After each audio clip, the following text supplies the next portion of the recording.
بسم اللہ الرحمن الرحیم۔ محترم ناظرین کرام، امید کرتے ہیں آپ لوگ باخیر ہوں گے، خیر و عافیت سے ہوں گے۔ اللہ کریم کی بارگاہ میں دعا کرتا ہوں آپ لوگ جہاں رہیں خوش رہیں، شاد و آباد رہیں۔ تو محترم ناظرین، آج کی اس ویڈیو میں ہم بتانے والے ہیں کہ جو ابھی سلمان اظہری نے بولا ہے کہ آج کتوں کا دور ہے، کل ہمارا وقت آئے گا، اس موضوع پہ گفتگو کیے ہیں انہوں نے۔ اور یہ موضوع خیر کسی کے دل کو چوٹ پہنچانے کا مقصد نہیں تھا ان کا مقصد فلسطینی پر بولنا تھا، فلسطینیوں کو بول رہے تھے، لیکن کچھ لوگوں نے اس کا ولوم نکال لیے ہیں۔ اسی موضوع پہ ہم بھی گفتگو کرنے والے ہیں، کیا صحیح ہے۔ محترم ناظرین کرام، بنے رہیں ویڈیو کے اینڈ تک۔ اگر آپ ویڈیو پہ نئے ہیں تو پلیز چینل کو سبسکرائب کر دیں، بیل آئیکن گھنٹی کو پریس کر دیں، اگر دل کر رہا ہے تو لائک بھی کر دیں۔ چلیے شروع کرتے ہیں۔ محترم ناظرین کرام، وہی جوان ہے قبیلے کی آنکھ کا تارا۔ دشینت کمار نامی ایک ہندو شاعر کا کہنا ہے کہ کیسے آکاش میں سوراخ نہیں ہو سکتا، ایک پتھر تو طبیعت سے اچھالو یارو، لوگ کہتے تھے یہ بات نہیں کہنے کی، تم نے کہہ دی ہے تو کہنے کی سزا لو یارو۔ آج ہمارا رویہ بالکل یہی ہے۔ اولاد تو اولاً تو ہم اپنے طاقتور دشمن کے خلاف کبھی بھی طبیعت سے کھڑا نہیں ہوتے۔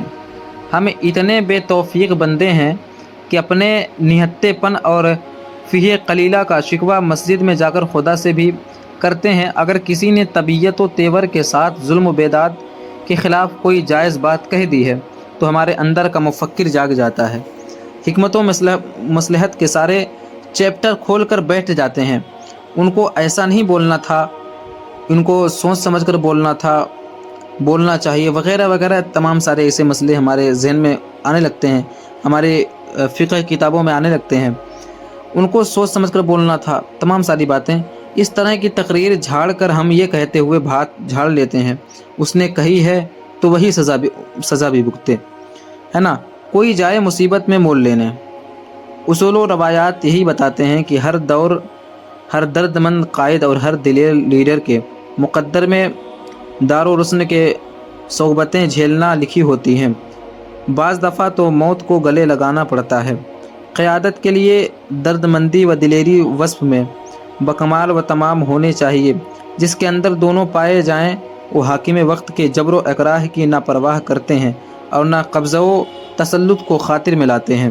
یوں تو جماعت کے اندر باہر نام و نہاد قائدین و لیڈر کے لمبی فہرست ہیں، مگر ان کا معاملہ بس اپنے حلقۂ مریدہ میں نعرے لگوانے اور چندہ بٹورنے تک محدود ہے، کیونکہ وہ اصل میں قائد و واحد ہیں نہیں، وہ محض نام و نہاد ہیں۔ وہ مذہبی پاکھنڈی ہیں جو چولا لگا کر نکلتے ہیں، مطلب کی چیزیں سمیٹ کر خلوت نشین ہو جاتے ہیں۔ کیا انہیں نہیں معلوم کہ وہ کمخوار کی مہنگی مسند پر بیٹھ کر قیادت نہیں کی جا سکتی؟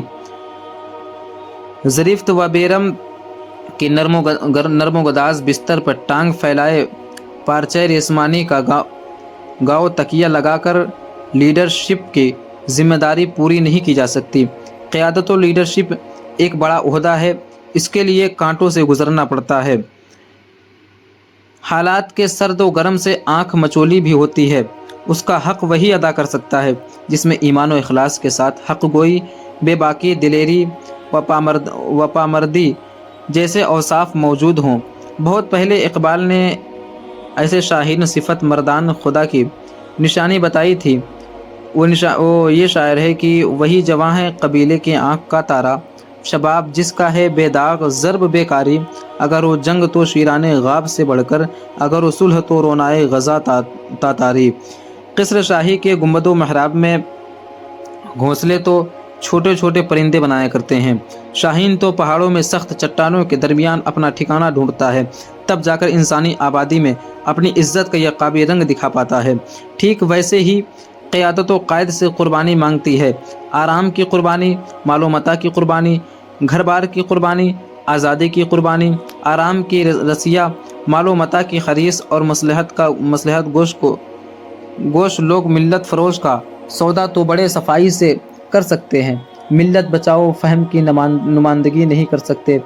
بھیڑیا نما لوگ جو خود پر شیر کی کھال چڑھا لیں، وہ ظلم و عدوان کے آنکھ میں آنکھیں ڈال کر اظہار حق کرنے کے بجائے وقت پڑتے ہی